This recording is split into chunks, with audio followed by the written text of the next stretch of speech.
the news that they're making a Predator movie starring Amber Midthunder, who is famous in Roswell, among other shows, as a Comanche woman going against the norms and their culture to take on the Predator. I'll tell you a story before I segue into anything else. When we were going cross country from Florida to California, we made a stop in Lawton, Oklahoma, which is the home of the Army Artillery School at Fort Sill. And at Fort Sill, not only is Geronimo buried, and he's not buried he's not buried at the cemetery there. He's got his own sort of place off to the side. And it's kind of a neat place to visit. I have heard it's haunted. So you got that going for it, and it wouldn't surprise me. Kind of different. It's kind of a different place, and the cliff that he jumped his horse off. The cliff that he jumped his horse off is there too, and it's an impressive thing. Just a minute, Kojak, stop it. He just got put back in his kennel, and he's being a jerk. But I've got to do dinner, so anyway, so you see that, but also buried at the cemetery there's a woman named Cynthia Ann Parker, who I'm gonna reach out and pull this date out of my head this year, in 1836, maybe 1836. She was kidnapped from her family's farm land in what they called Parker, Texas, was named after her family, by the Comanches. What they would do, and this is going to be, I'm going to be very objective here, so you're not getting the Walt Disney World, all sunshine and rainbow unicorn farts from me on the history of the Native Americans, because it disrespects them, I think. The Comanche warriors would go in to a settlement, kill all the men, and scalp them, and then torture people, rape the women, and yes, they did that, kill the babies because the babies wouldn't survive a trip, and steal the children to raise as their own. It is well known that the Comanche tribe had a very low birth rate, and so they supplemented their population with kidnapped kids. And they would also take slaves, female slaves, that would kind of help around the teepee. And also the man of the castle would use them. It was very Stone Age, warlike people. In fact, there's a Native American museum at Fort Sill. You walk in, you see a lot of different artifacts. It's not a really great museum, but it's pretty informative. You walk in, you see a lot of artifacts, like a war club that is kind of like a long, I'm going to say it was wood, but it could have actually been made of bone. Looks like a meat hook. If it hit you in the head, you were dead. I'm not kidding you. The kinds of weapons that I saw there were horrific.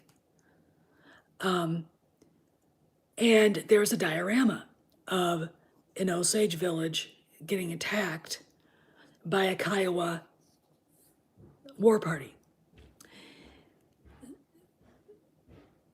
And the way they did this, the way the tribes did this, and this is all through the Great Plains.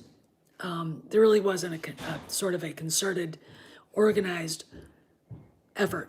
What they would do is a warrior would go out, grab his war horse or two or three, or how many he needed.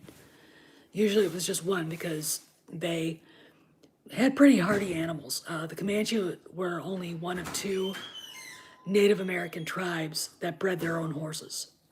The Nez Perce, who developed the Appaloosa horse, they were the other one. Everybody else had to steal and hope for the best. But he would go out, grab his ponies. Hey, John. And he would paint the pony up, put war paint on him. If you saw a red hand painted on, like the brave, the warrior would put his hand in red paint, press it to the horse's side, and that was a signification that that warrior had fought and beat an enemy in hand-to-hand combat. The other thing was, it looked like it was a hockey stick like this, thing like that, and went up. And if you saw a bunch of them on the horse, that was called coup marks. And counting coup, the warriors carried sticks, and they were decorated, and they would touch their enemy with the stick, or they put their hands on them, and that was a mark of a brave man. And the horses basically wore. It was the Native Americans, Plains Indians' idea of medals. So he would go out, get his war pony, get ready, paint his face up, and look around and say, well, I'm going to go raid. Anybody want to come with me? And that's how they did it. That's how they did it in the Sioux tribe. That's how they did it in the Cheyenne, Arapaho, Blackfeet, Shoshone. All the Plains tribes were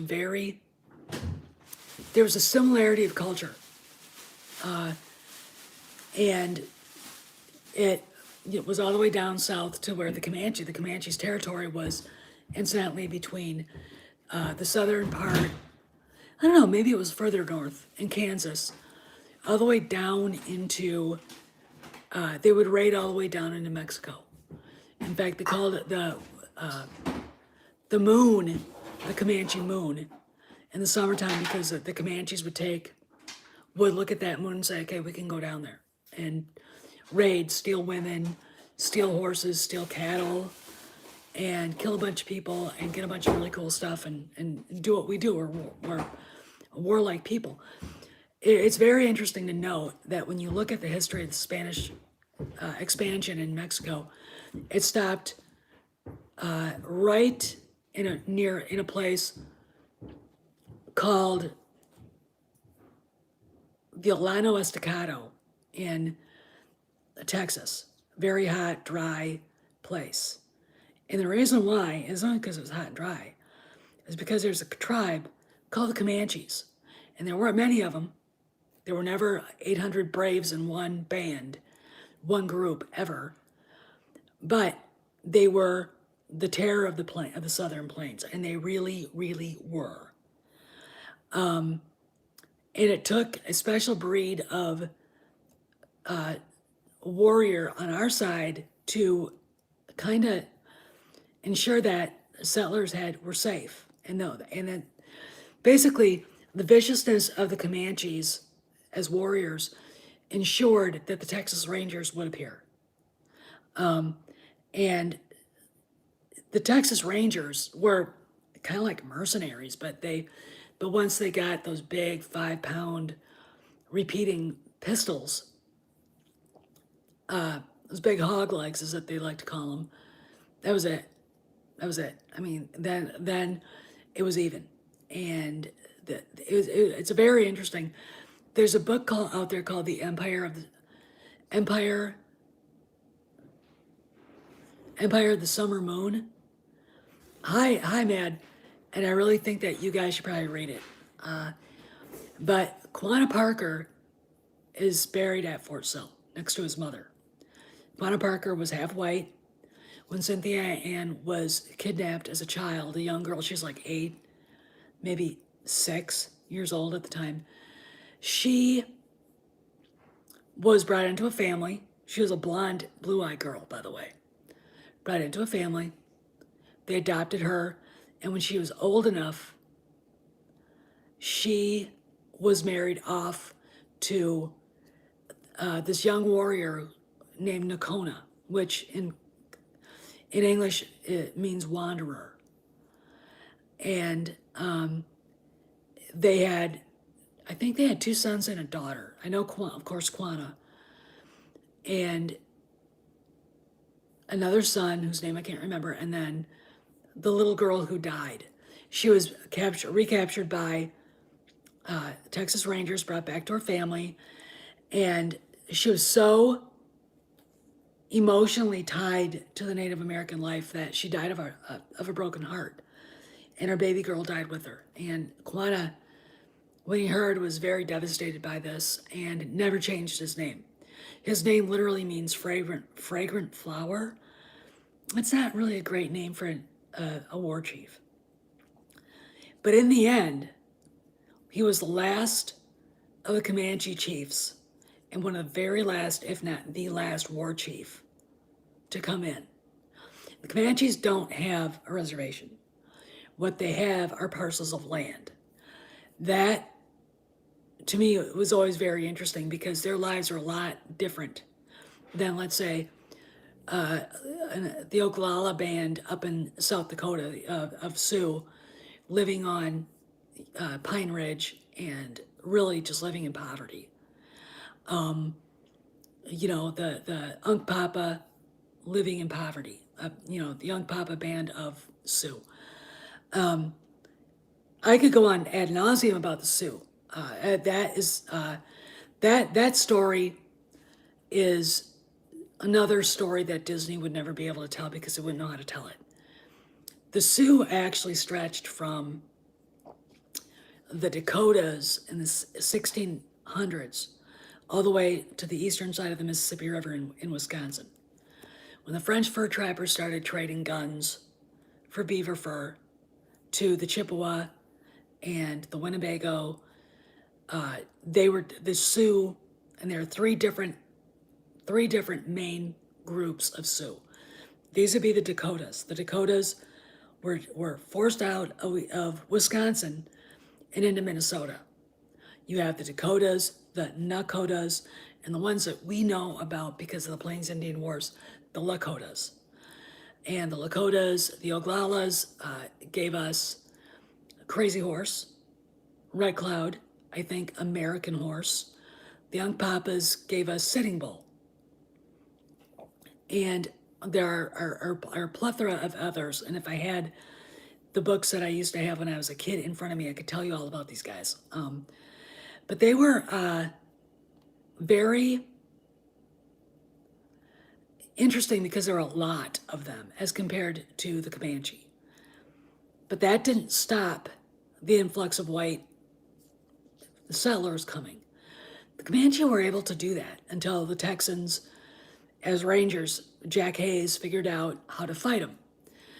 And when you look at Native Americans, their cultures that they came from were very masculine. I'm going to use the childhood upbringing of Crazy Horse to explain, I think, how all these Plains tribes, and when I'm not just talking about the Comanches and the Sioux, I'm talking about the Cheyenne, the Kiowa, the Arapaho, the Shoshone, the Blackfoot, the Crow. They all probably did something similar. A young boy born into a family would be raised with the women until he was 7 years old. And then not his father, but his uncle would then mentor him in the ways of a warrior. That's how the Sioux did it, and I'm going to assume that's how the Comanche and the rest did it. And it was a very masculine culture that they were that they were born into. But now we've got this Amber Midthunder playing a Comanche woman who defies the culture and takes on the predator. I mean, as someone who objectively looks at history knows just how effing brutal the Comanche were, I'm pretty sure that if the people who are writing this trash realized who they were disrespecting and the extent of horror a Comanche war party could render onto an Osage village, a Mexican settlement, settlement of Texans, a ranch. What? Give me another name for another tribe that they were not friends with. I mean, the Apaches. I would say if you had a group of Apaches run into the Comanches, they would be devastated. They were horrifying. There's a reason why the Spanish didn't go further north. And the reason is this. You had these crazy,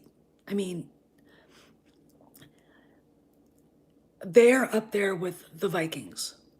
They're up there with even more, I think even scarier than the Romans when they had a bone in their teeth. You know what I'm saying? There's one Comanche chief named, all right, the English version would be spotted leopard, but because we don't have leopards in North America, we have jaguars. We'll call him Jaguar, Chief Jaguar. He would take the heart of his enemy and eat it. I want you to think about that. And then I want you to think about the feminizing of Native American culture with this. Now, the good thing is the original creators of Predator are trying to get it back. And they're suing Disney, so hopefully they'll be able to do it. I don't have any problem with Amber Midthunder, but after countless hours of reading and talking to people and befriending Native American scholars and, wandering all over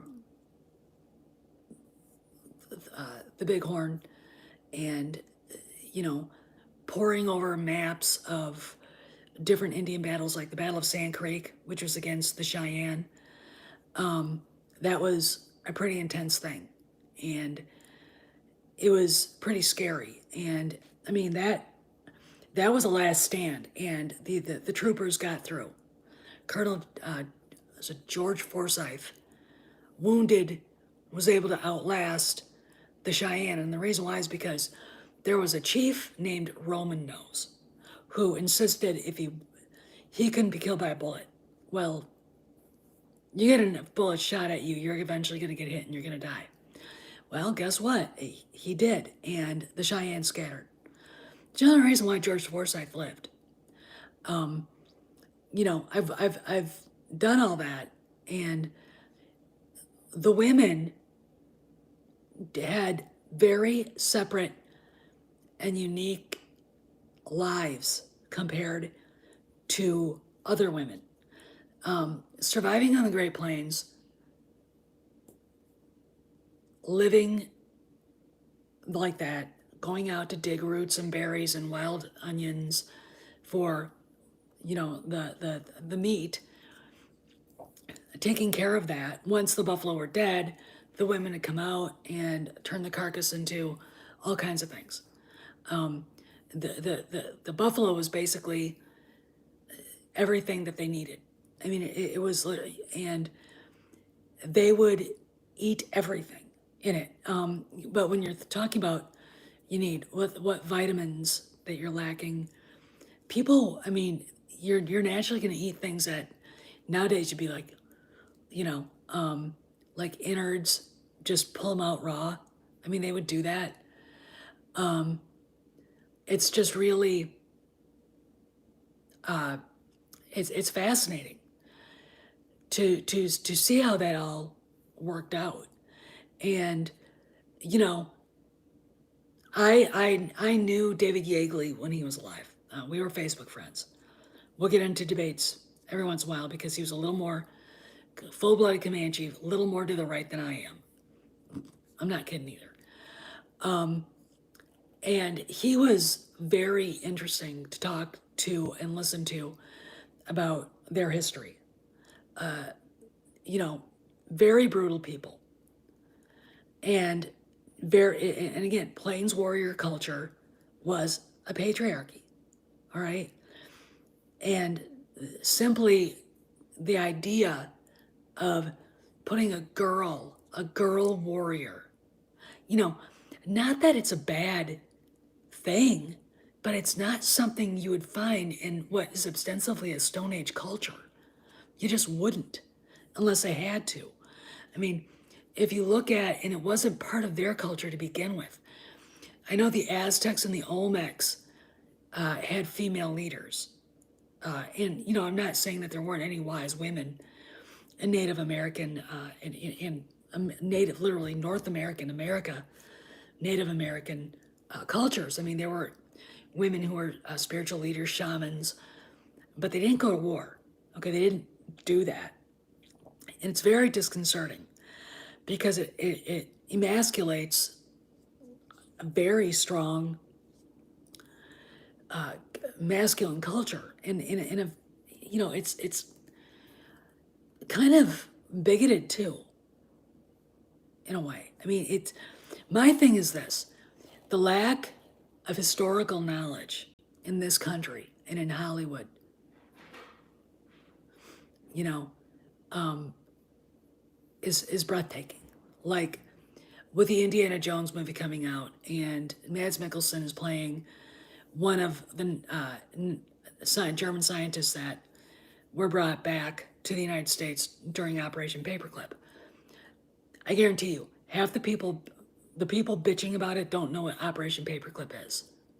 They have absolutely no fucking clue. This is the same thing with disrespecting the Native American culture.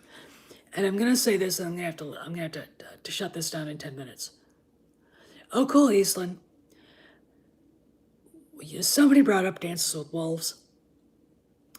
And now that I look at it through the long lens of history, I didn't like the movie. First off, the novel that went with it, there were Comanches. Comanches have been in contact with white men for centuries. The Sioux, every band of every tribe of Sioux had been in contact with white men for centuries. Okay, so the idea that they'd never seen a Wasichu white man in the Siouan language had ever seen one is breathtakingly ignorant and stupid. The idea that they're trying to that he's befriending this tribe is interesting. But you would have to go way in the Wayback Machine from 1863 to actually see something like that. And it's not like the Sioux were going to pat you on the back and say, hey, do you want to, you know, eat some bear meat with us and talk about old times? No, they might have killed you. They might have killed you. The Comanches would have. There were tribes that were welcoming, the Shoshone, the Blackfeet, the Crow. The Blackfeet, there were some kind of hostilities with the Mountain Men, like Jim Bridger and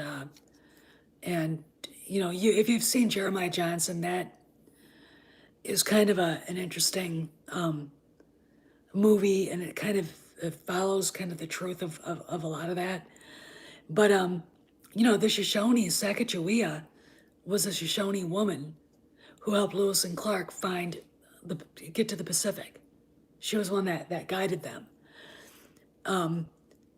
You know, so there were tribes that were very welcoming, but there were other ones that were pretty much,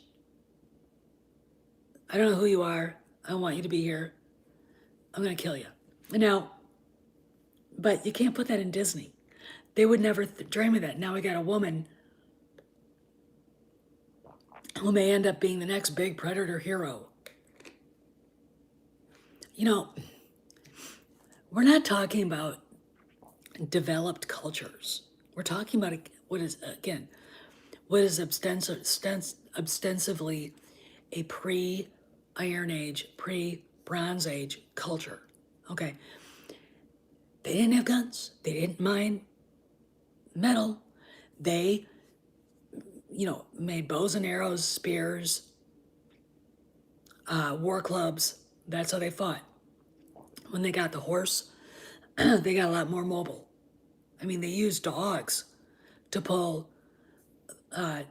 their belongings. And, what they'd do is they'd stretch two long wooden poles and, harness the animal to it. And they'd stretch a buffalo skin that was tanned across the two poles and then put whatever they were pulling that they were hauling on that, strap it down and say, we're going. And they would go. Okay. They did that with the horses when they got horses. They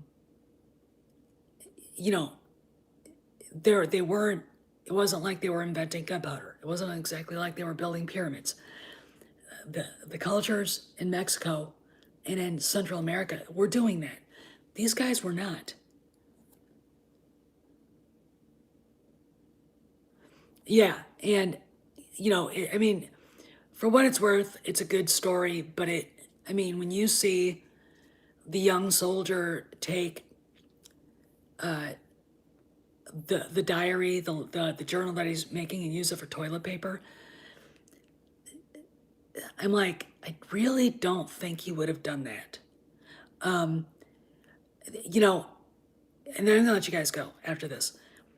When I read Son of the Morning Star, which is a book about George Custer and Crazy Horse and the lead up to Little Bighorn, their histories, it's a biography. I start feeling sorry for the Native Americans who just wanted to make it from A to Z. All right. I feel sorry for the settlers that, daddy's down in the wood and down chopping some wood to make fences for our new ox. A Sioux war party shows up, kills mom, rapes mommy, kills mommy, scalps mommy, kills the kids. Daddy comes home and everything's gone. If you don't think that happened, you're a moron. It did. And, there were reasons they did it. But you got to have some compassion and understand that kind of stuff didn't go well in the Eastern newspapers when people read it. Okay. There was definitely there was an anger for fomenting because of stuff like that. Feel sorry for the soldiers. They were poorly armed. When you look at the stories of what the army, because when the shit hits the fan, every American screams and cheers for the U.S. military. The moment it's over, the moment every American thinks there's peace around the corner, give the military the finger. And that's exactly what happened after the Civil War. The appropriations for weapons, they got weapons that jammed in the dust, in the dirt, and what's out in Wyoming, in Montana, and Kansas, and Oklahoma, and Nebraska, and Texas, dust and dirt. They were mounted on thoroughbreds, which in of itself is okay if you're east. But when you're out west, a thoroughbred is a beautiful, big, long-legged horse. What you need is something a little more sure-footed.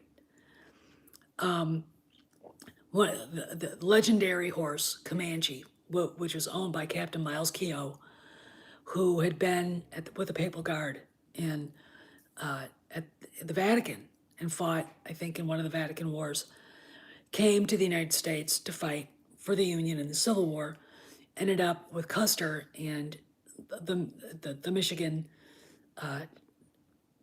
cavalry. He ended up with the 7th Cavalry fighting the Ku Klux Klan in Kentucky, and he came west with the 7th to fight the Sioux. And he bought a horse. There was when I look at pictures of him, I think he's probably about 15'2". Stocky, beautiful buckskin, stocky, short-legged. He named him Comanche. Comanche wasn't a thoroughbred. He was basically a Mustang. And he probably was one of the finest mounts in all the U.S. cavalry because he could just go and go and go and go. Their feet are strong. They almost don't need to be trimmed because just by the way the horse lives, they almost can trim their own feet just because their feet are so hard. They're adapt to heat and lack of water and all the things that you want that. So you've got a bunch of young guys, and a lot of these guys didn't speak English as a first language, so we've got miscommunication going. Being led by a horse's ass named George Custer and two other horses' asses, Frederick Benteen and Captain Major Benteen and Captain Maddox, Murdoch, whatever. And George Custer's brother Tom was there. Tom Custer, brave man. He's one of the few people in U.S. military history to have won 2 Congressional Medals of Honor. Very interesting guy. Sorry, guys. Very interesting guy.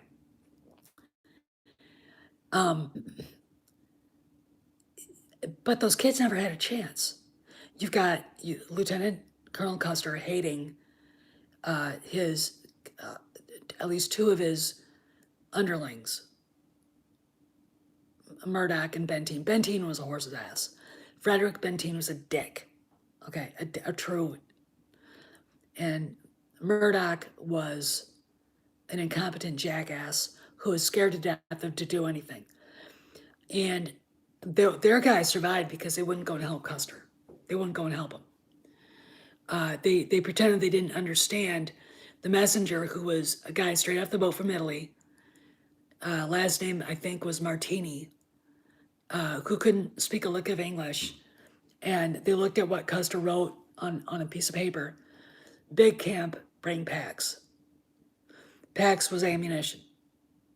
Big village, bring packs. They just hid in the trees and waited till the smoke cleared and then found the bodies. Mutilated, stripped, deformed bodies. I don't think of George Custer fondly, but I feel sorry for those young boys, those men who never had a chance, who followed him into that. There was 2,000 Sioux and Cheyenne and Arapaho warriors. They had like 165 men. They didn't have a chance. The guys didn't have a chance. But there you go. But anyway,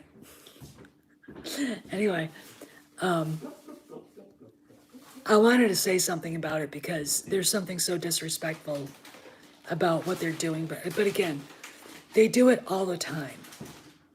I think the only shows, hey Bone, I think the only show I ever saw that sort of remotely, that was made recently, that remotely sort of showed the Native Americans.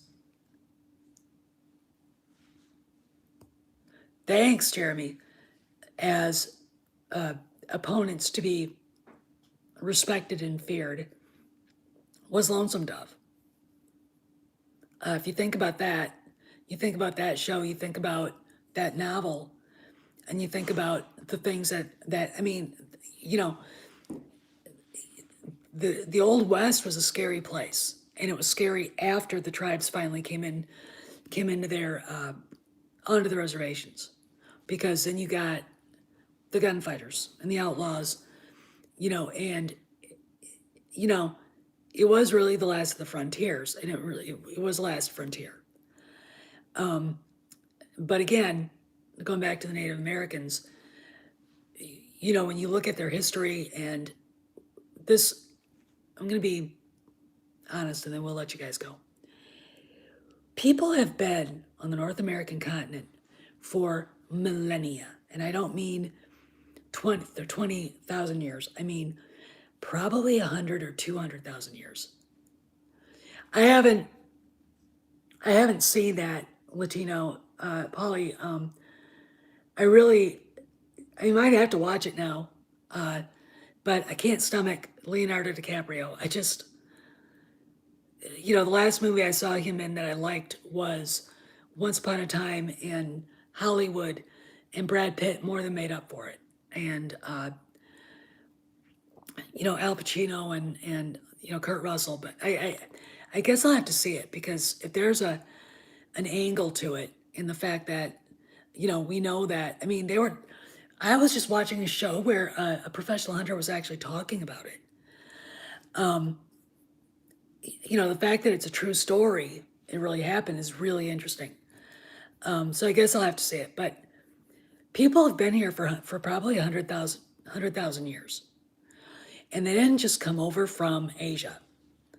There's actually evidence that there's a tribe of people living, I think, in Central America on the coast that came from Japan millennia ago.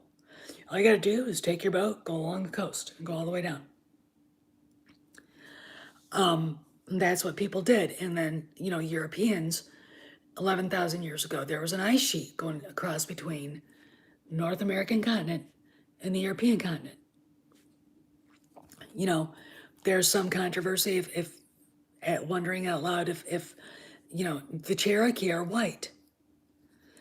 But when you do DNA studies and you have a blue-eyed Cherokee, and they'll come back with white DNA. But what does that mean? You know what I'm saying? And that's one of those things. The history of this continent is very interesting to me. But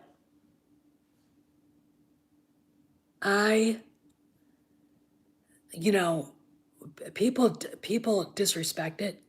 They don't understand it. But we've seen this with Star Wars. Let the past die, kill it if you have to. It's the same mentality, okay? It is sort of, kind of, in its own way, a type of genocide. You know what I'm saying? It's hard to explain. But to deny, a minority that has been, put upon, like the Native Americans, and I'm going to say this right now. Quanah Parker was half white. He understood the white man. He befriended Theodore Roosevelt. In fact, he rode in his inaugural parade. Oh, and guess who else did? Geronimo. Quanah Parker had him at his house in Oklahoma for dinner. He had dinner at the White House and went out of his way to buy really expensive crystal. And, people are like, why are you doing that? And he's like, well, they had it at the White House. I want to impress him. That's, he was able to insure the Wichita Mountain Wildlife Refuge because of his friendship with Theodore Roosevelt. Think about that. All right. These are the things you'll never know. And there are people out there who want to hate, the men, the white men from back then, because it's hard to explain. But I've gotten into debates with people on that, and over the Mount Rushmore thing, and it pisses me off. And it's time to get over. It's time to get over yourselves. All right. But I'm also not happy when I see historically inaccurate portrayals of anything. I'm going to say this and we'll let you guys go. The last historically accurate portrayal of a woman in combat was the TV show Vikings, Lagertha. We know that Norwegian Viking women did fight. There were shield maidens, and they were no shit warriors. We know that. So, but that's really one of the few places where you could say that. But anyway, I just kind of want to put this out there because I was really not happy about what I heard. Oh, and yes, okay, yeah, we can.